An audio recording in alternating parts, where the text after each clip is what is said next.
there, Laura Wilson from Gold Star Work here. Welcome to my daily painting exercises. Now today I am still working on my autumn leaves.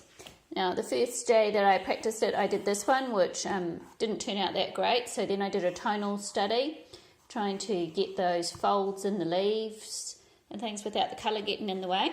So I'm going to try another coloured one this time and hopefully it'll work out better than this one up here.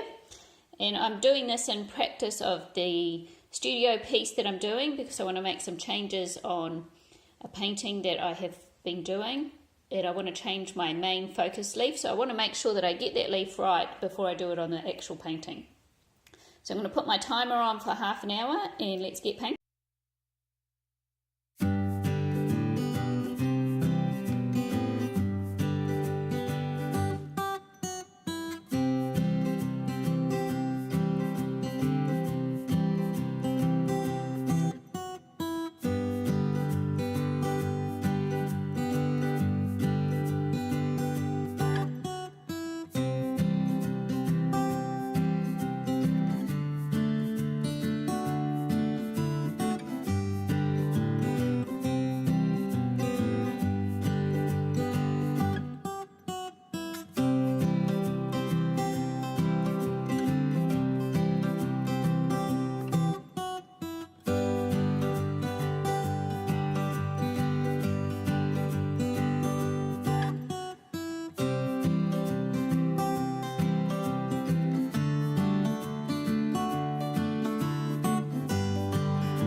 here's my finished leaf for my daily painting exercise today. So I hope you've had a good day painting and found something that you want to practice. And I will see you next time. Bye everyone. Happy painting.